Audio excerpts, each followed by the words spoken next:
As irmãs, na nossa cultura, há em nós um certo desejo de não depender de ninguém. Parece até que um dos grandes objetivos de nossa vida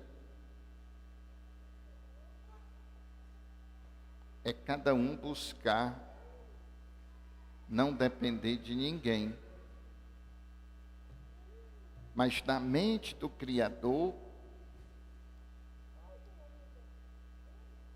a forma que nós temos de nos humanizar é sermos interdependentes. Não é só dependente, é interdependente. Ou seja, um depende do outro e o outro depende do primeiro. É neste processo de interdependência que acontece o processo de humanização. E nós ouvimos na primeira leitura o ser humano diante de todas as coisas, possuindo o mundo inteiro só para si, que é a grande ilusão do tempo presente. Achamos que se tudo fosse nosso, se não tivéssemos que dividir, nós seríamos felizes. O texto sagrado cria uma cena em que o ser humano é colocado diante de tudo, mas não está feliz. Não será essa a razão pela qual muita gente não encontra felicidade? Quando nós valorizamos mais as coisas do que as pessoas e preterimos as pessoas em função das coisas, e até abandonamos pessoas para conquistar mais coisas, e lá na frente chegarmos à conclusão que o Criador já nos revelou: não é bom que o homem esteja só.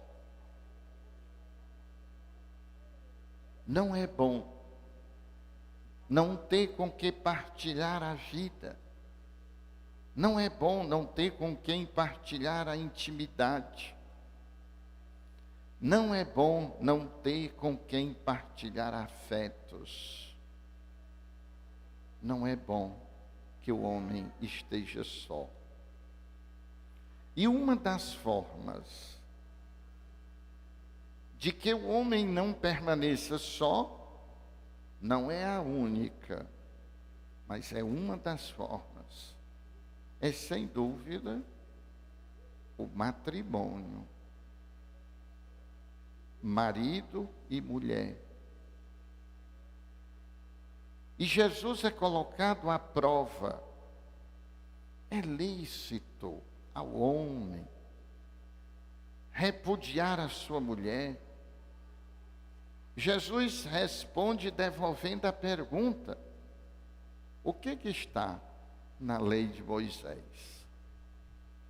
Moisés mandou que desse uma carta de divórcio e despedisse. É preciso a gente entender que antes de Moisés a situação era pior. Porque os homens simplesmente abandonavam as esposas. E elas sem trabalho, às vezes sem o pai, sem um irmão, ficavam totalmente abandonadas e não podiam mais se casar. E se arranjassem alguém, seriam apedrejadas. o ato de Moisés instituir que, se deixasse a mulher, desse uma carta de divórcio, era uma forma de dizer: ela está livre. Não precisa apedrejá-la. Se por acaso ela quiser reconstituir a sua vida com alguém que deseje caminhar com ela. Mas Jesus se reporta à origem.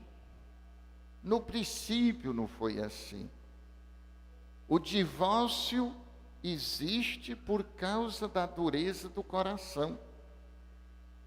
Jesus não é contra nem a favor do divórcio. Jesus é a favor que o homem não endureça o seu coração. Não se combate o divórcio criticando o divórcio. Não se combate o divórcio sendo contra quem se divorciou.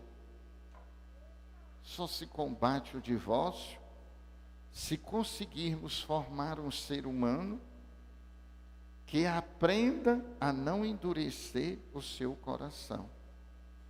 Porque o divórcio é o fruto de um coração endurecido. Um dia, aquela pessoa foi desejada. Um dia, aquela pessoa foi querida.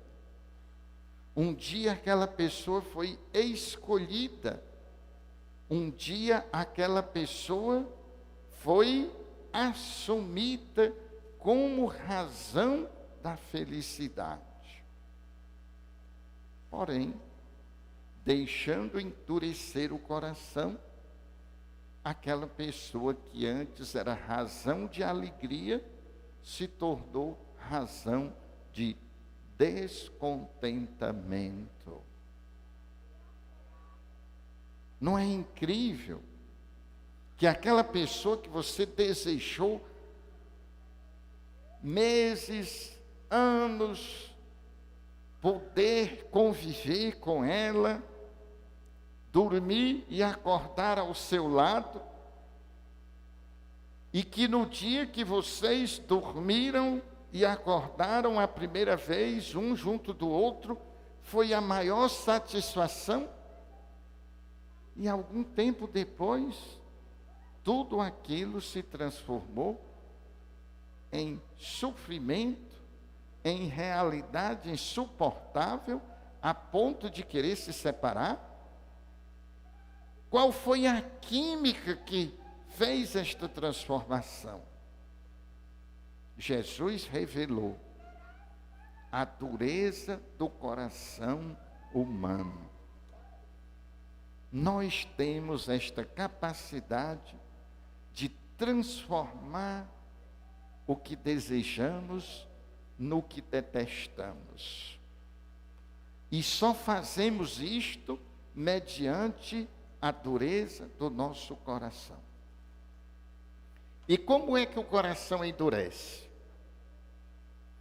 Primeira causa da dureza do coração é nós levarmos a nossa fé de maneira leviana. Não levar a sério a nossa fé. Esquecer de cultivar o nosso relacionamento com aquele que nos amou primeiro e que é fonte de nossa capacidade de amar. Imaginem que eu pegue numa fogueira, num braseiro, eu pego uma brasa e eu separo esta brasa do braseiro.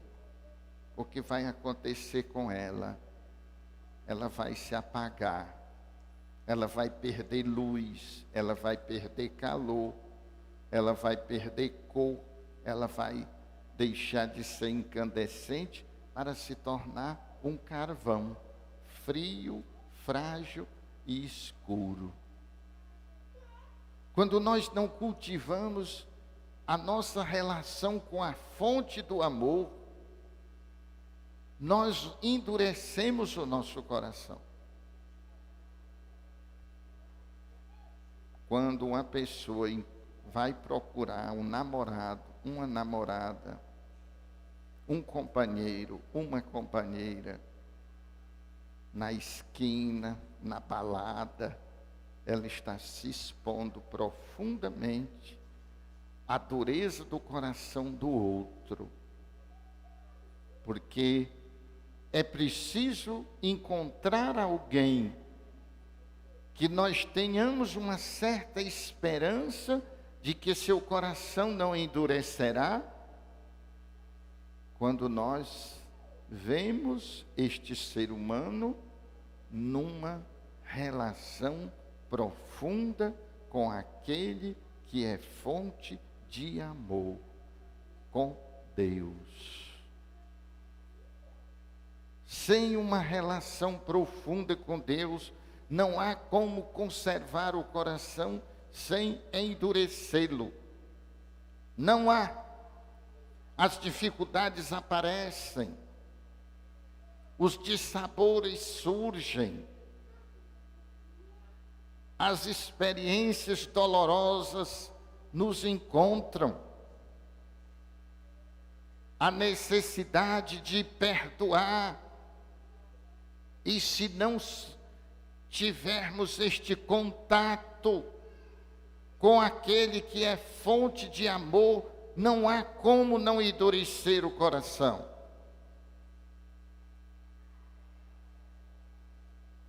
Outra situação que endurece o nosso coração é deixar de expressar nossos afetos.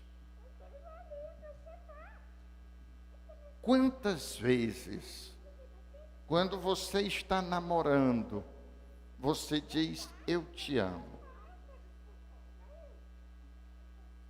por dia, por semana, por mês? Quantas vezes você manda uma mensagem, você expressa afetos, e depois, quantas vezes você diz, eu te amo? Ah, mas ele também não diz. Pior ainda. Pior ainda.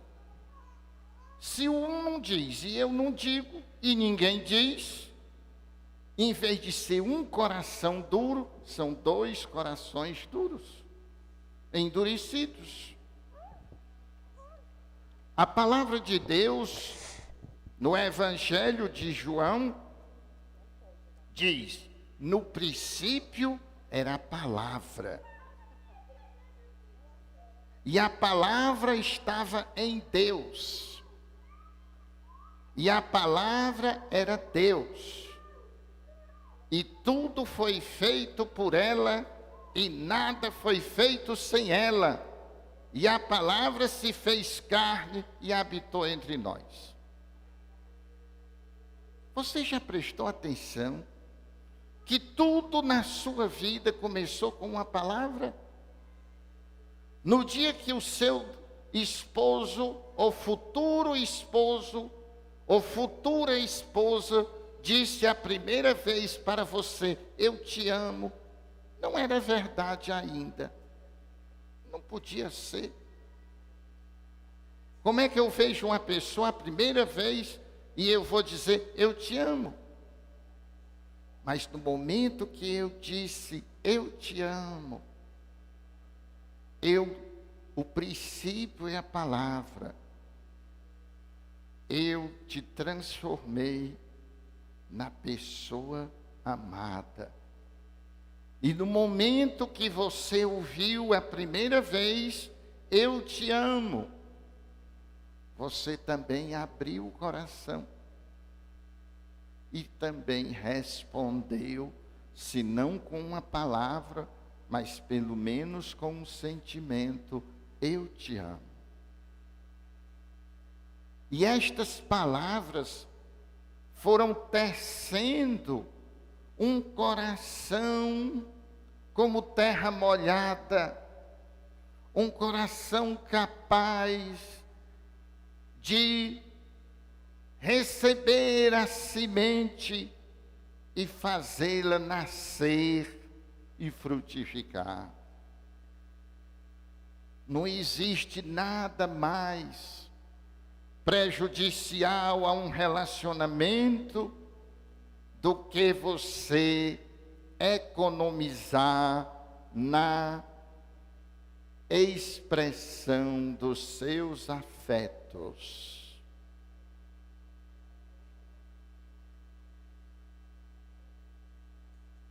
É muito triste a vida de muitos casais. É muito triste a vida de muitas famílias. Porque os pais, quando os filhos nascem, quando os filhos engatinham, quando os filhos dão os primeiros passos, quando os filhos são pequenos, eles dizem quantas vezes por dia: meu amor, meu coração, meu filho. E quando o filho cresce, quantas vezes você diz a ele: meu amor, meu coração, meu filho? Pensem, gente, na vida de vocês. Pensem. Quantas vezes os nossos filhos, crianças, disseram: eu amo o papai, eu amo a mamãe, você é meu amor, você é meu príncipe, minha princesa. E depois que os filhos crescem, qual foi a última vez que você disse a seu pai ou a sua mãe: eu te amo?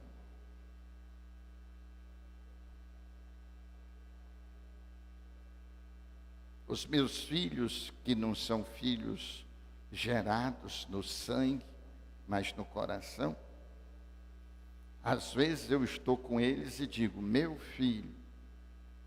E ele diz: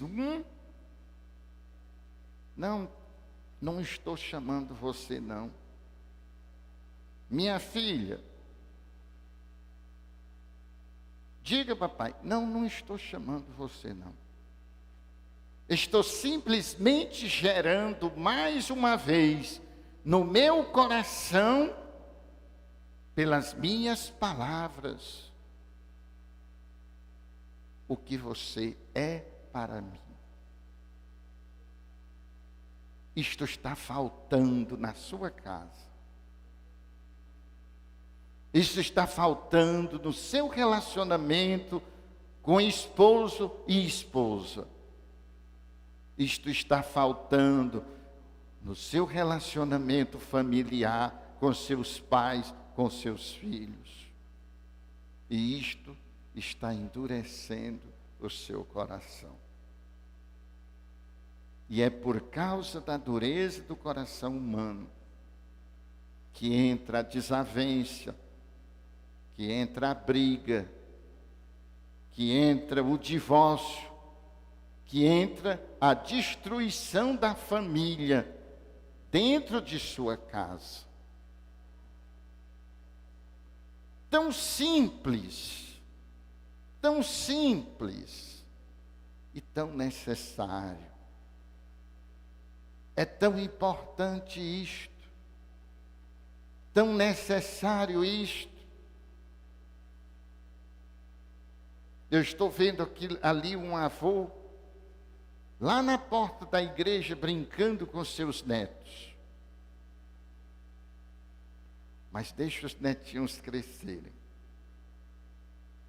Deixa eles crescerem. E depois, daqui a 10 anos, pergunte ao netinho: você ainda quer tanto bem o vovô? Qual? porque deixamos de expressar afetos. Eu estava em Bela Cruz e um senhor sempre vinha me reclamar da dureza do coração da esposa. Que a esposa não era carinhosa, que a esposa não era afetiva, que a esposa não dizia palavras agradáveis, que quando ele chegava a esposa sempre estava zangada, brigando, reclamando. E um dia ele disse para mim: padre, eu vou me separar.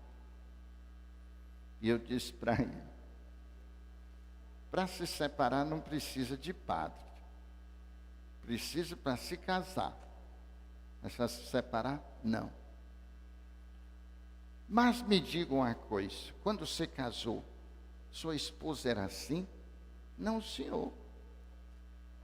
Quando o senhor chegava, ela estava sempre brigando? Não, senhor. Como é que ela era? Ah, ela vinha, me abraçava, a gente se beijava. Eu perguntei: e o senhor como era? Ah, eu era assim, chegava, abraçava, beijava. E eu disse assim, na boca, não era? Ele achou graça e disse: era. Eu disse: ela brigava? Não. Pois é. Experimente chegar em casa, abraçar e beijar na boca, que eu acho muito difícil uma mulher aguentar brigar com um homem chupando na língua dela. Na minha mente, ela não consegue. Eu acho que ele fez. Porque depois de algum tempo ele apareceu e me disse assim: nós estamos em paz. E eu disse: louvado seja Deus. E mais uma vez hoje, façam isso, porque foi isso a fonte da alegria do relacionamento de vocês, quando tinham um coração que não estava endurecido. E é preciso voltar ao começo, para que o coração volte a ser jovem, e vocês encontrem alegria, e ninguém mais vai precisar falar em divórcio nem em separação. Louvado seja nosso Senhor